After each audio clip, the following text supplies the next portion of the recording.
Welcome to the studio, Ruvimbo, and may you please introduce yourself. Thank you very much, Nogusa, for the opportunity. I'm Ruvimbo Theo Majinos, and I'm from Women of Africa Zimbabwe Trust. I'm also the co-founder of Contagious Perspectives Network, which seeks to empower young people with leadership and entrepreneurial skills so that they can be able to sustain themselves.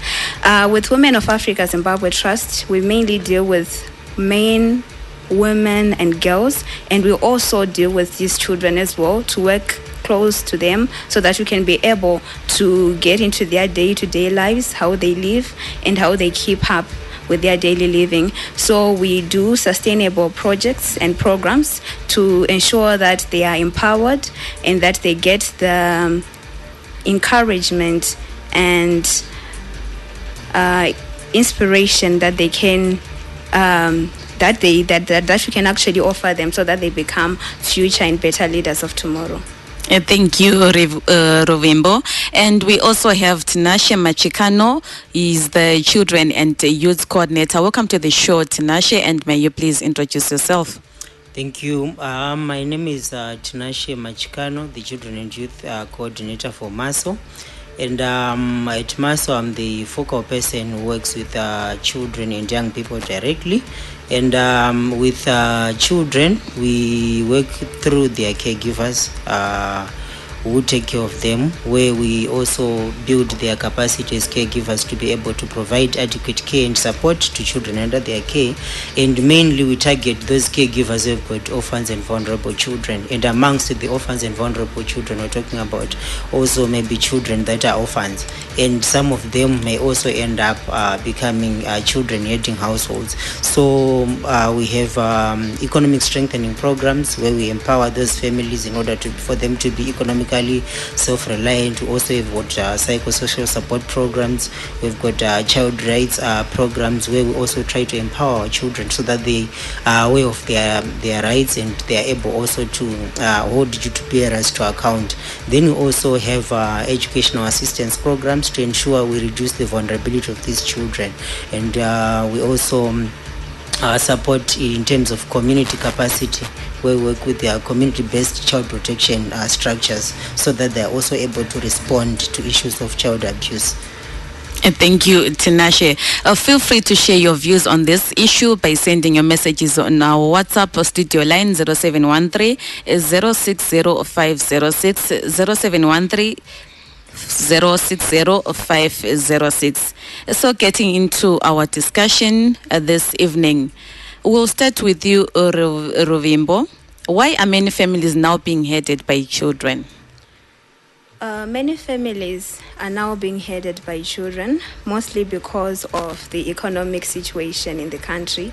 So there is migration where parents go out to seek for jobs and they leave their children behind. And basically that leads to children being left behind, heading themselves.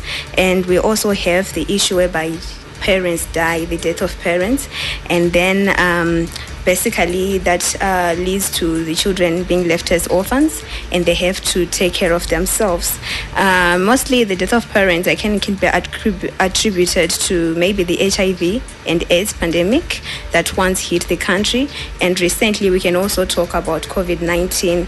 A lot of children lost their parents due to the COVID-19 pandemic, and it actually affected their social and family structures in the country. Okay, so there's a possibility that these children are facing many challenges. So coming to you, Tinashe, what are the challenges being faced by these children? They live alone, they stay alone. What kind of challenges do they face as you interact with them? Okay, these children, by virtue of being children, we understand that every child is vulnerable by virtue of their age and also in terms of experience in life. So when they now become the heads of the households, it means they've someone who is guiding them to say, when you are doing something, do it this way. They don't have people who can guide them, who also provide care for them. So they are the ones who are taking care of themselves. And you'd find that in some cases, maybe there's an older child, maybe he or she maybe about 14 or 15, and is the one who is now supposed to make decisions. So these children are very vulnerable in terms of to abuse and exploitation.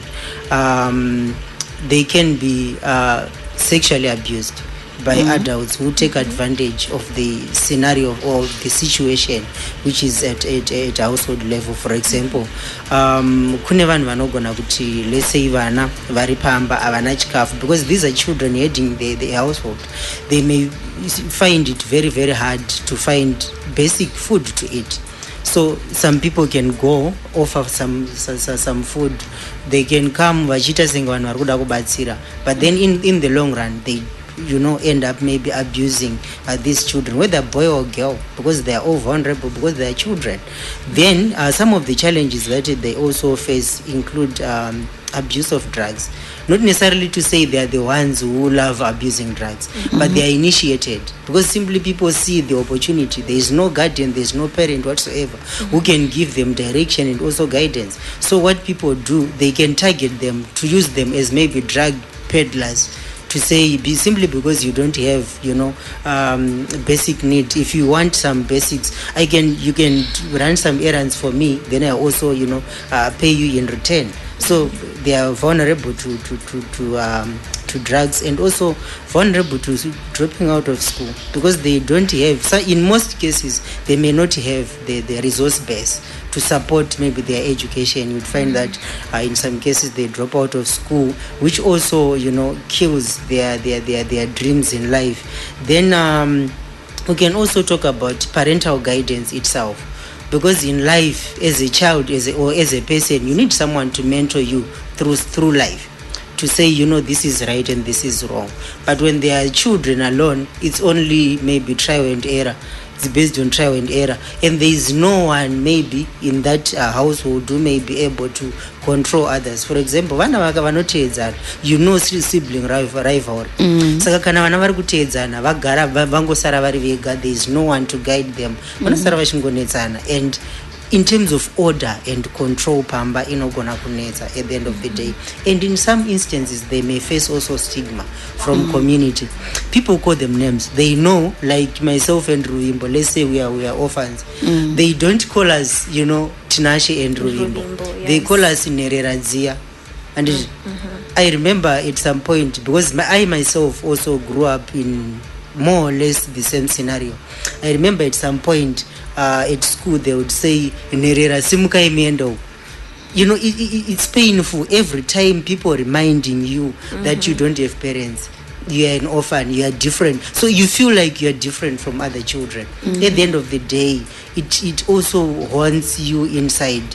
And also some other issues that are happening right now, despite maybe having diaspora orphans like Ruvimbo said, we are having maybe children who are taken care of by elderly caregivers. And those people may sometimes get sick to the extent that they're suffering from chronic illness, and they are the children now are supposed to step up to take up the role of caregiving in that household by virtue of what? Of the chronic illness yasangana nechi nembereko. Even vamwe vachona, I feel, even when the parents are there, children may still suffer from being heading households. Why? Because they have no time with their children. They are always out, maybe with work, busy with WhatsApp. You can be present, absent.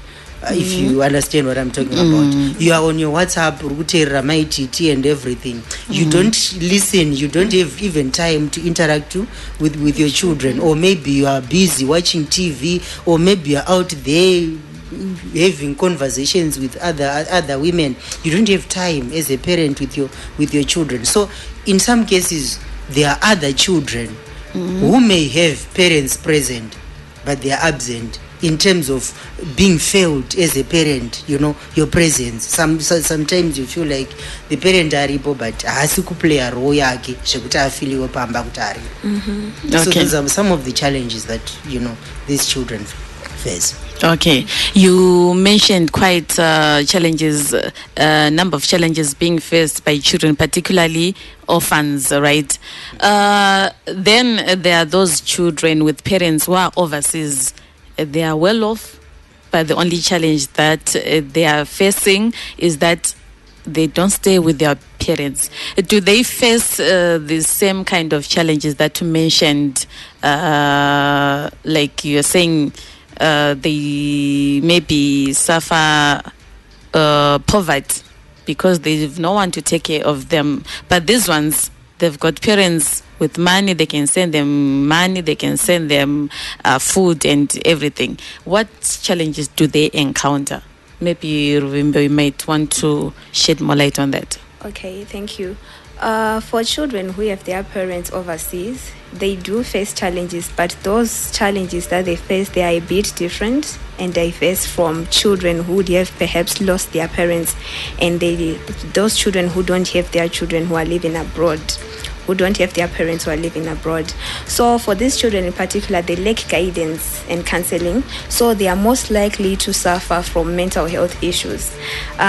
When they face challenges, because their parents are abroad, they are not actively and presently involved in their day-to-day living. When these children go through struggles, because children are growing up, they encounter a lot of challenges. Even in their education at school, they may be bullied, or they may be actually facing a lot of issues that come with being a child growing up. Kutokura kunoya nema challenges out. So when you have your parents abroad, you don't have anyone to talk to. You don't have anyone that can guide you and counsel you in the right way. And also, because their parents are abroad, they tend to have a lot of independence and freedom. So they tend to engage in a lot of misconduct, as Tinashe highlighted. Kuti they feel kuti hapana munhu anovacontrola, and they are also more vulnerable to being exploited in terms of drug abuse and also promiscuity, because they have the money but they don't have the guidance. Okay. So for children who are living who have their parents who are living abroad, they also encounter their own set of diverse challenges, and these also need to be addressed. And I think it is very important for us as a society to realize that being actively involved in our children's well-being and welfare is a responsibility, and is something that we should be taken very seriously, because these children are growing, and the challenges that they encounter when they are growing up, if they are not addressed at an early stage, the effects or the impact of that childhood, of their grooming in childhood, can actually affect them as adults. So I think it is very important for us to change our perspectives and subsequently take actions that protect these children, and to ensure that they have the right guidance and counseling, and also that they have someone that they can look up to who can guide them and give them the necessary disciplinary, moral and ethical values, so that they grow up bari vanhu vane unhu or ubuntu. Okay. We are discussing about experiences of child-headed families. You can join in the conversation on our WhatsApp studio line 0713-060-506. Let's hear your contributions. Back then, Kanachitaris, the society used to help in raising children. Like our parents, they knew kuti kana ndisipo, my children are safe. Maivepa next door kana kuti vepalaini ipapo, they will take care of my children. They will provide whatever necessities they may need. But is this still happening here nowadays, Tinashe? Yeah, in terms of that one, it's a bit tricky nowadays, because our society is, can I say, disintegrated. Because we had the values back then which held us together. For example, the aspect of ubuntu hunu. We had, ways where we were taught how to respect others, how to interact with others. For I can give an example.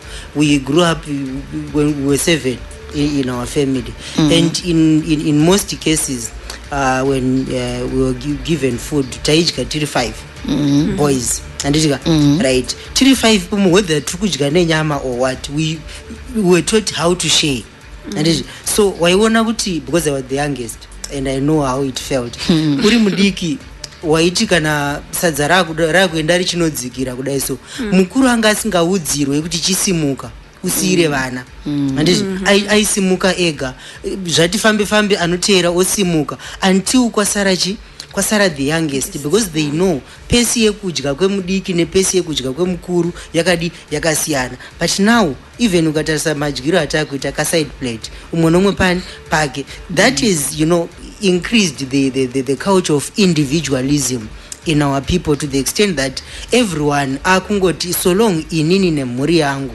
zvangu zvaita at the end of the day to entrust someone nemwana wako kuti atore that responsibility yekuti ngaakuiti ngaamudzidzise zvakati ngaasara amuchengete ngaaone kuti adya is becoming a problem. And also another puzzling thing is that those people who are supposed to take care of their own children, we can talk about parents, we are now seeing parents abusing their own children. Now when a parent akatakura 9 months akuabhusa mwana wake kana kuti baba vachiona the biological father anonyatsozikamwa zvisina kupokana kuti ndo baba vacho vaakurepa mwana wavo, what more kuna neighbor, what more anyone else. So these are the things that need to be addressed in our community. And really it's now scary to say arigandisire mwana wangu mhuri igochengeta. However, there are some still, we cannot say even vakafanana. There are other people who are still, very very caring. And also, they put so much effort in making sure that even asiri mwana wake, they try to take care of them.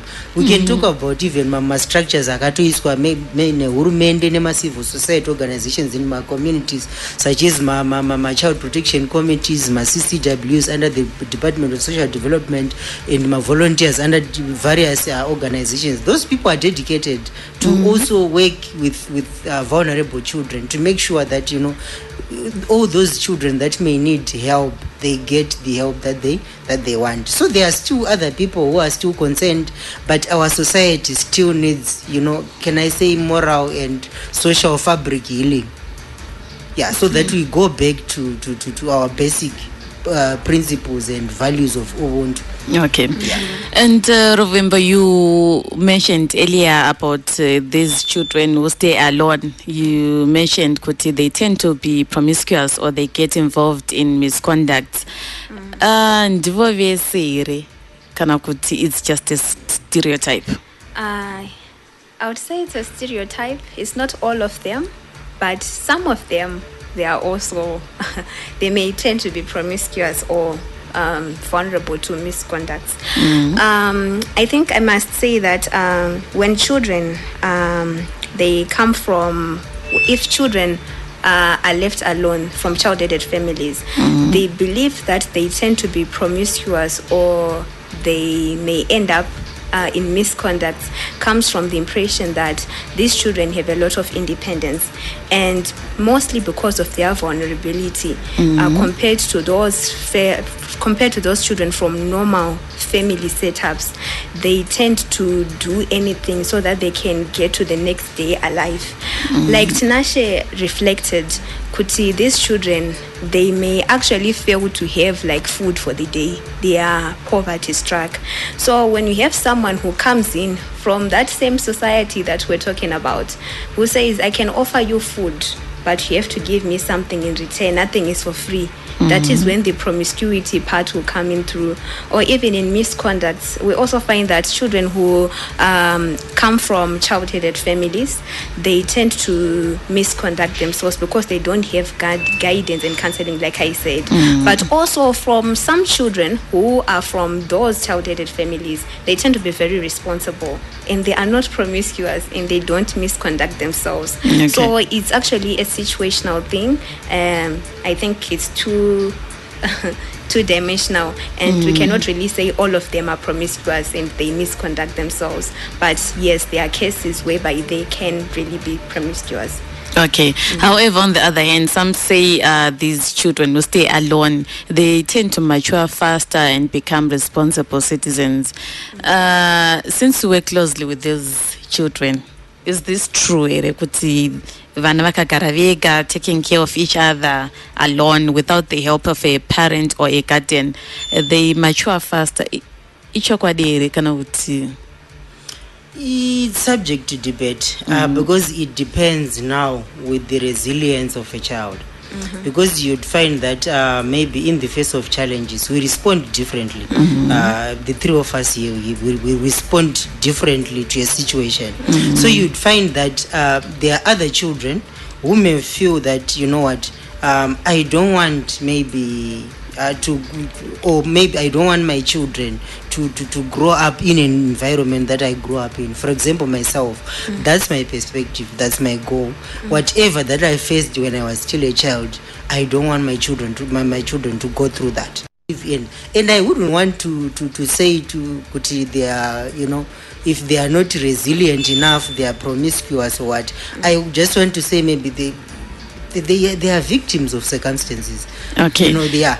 Because it's exploitation. A child, maybe, there is a certain age where as a child you don't even understand the consequences of the certain, you know, acts that you are. So it's something that, you know, that is taken maybe advantage of. Someone manipulate the situation and then they take advantage of that. Okay. Yeah. So briefly, as your last words, what your advice to these children who are in such a family setup and to the society as a whole on this issue? To me, especially to the community, I will start with the parents. First and foremost, money is not everything. I know you guys munoshandira muri dzenyu zvakanyanya, but find time with your children. Your children are suffering out there because they don't have anyone to talk to while you are busy working, and some of you are sending money, are sending toys, are sending everything, but those things that you are sending can never replace you as a parent. Children need a parent to be there. Thank you. And Ruvimbo, briefly, your last words of advice. My last words would be, it is high time that as parents and as societies we realize that children are a priority, and that it is our responsibility to ensure that they are protected, they are safe, and that they grow up in a healthy environment so that they can be whole and full individuals to contribute to this country and also to have their brighter futures.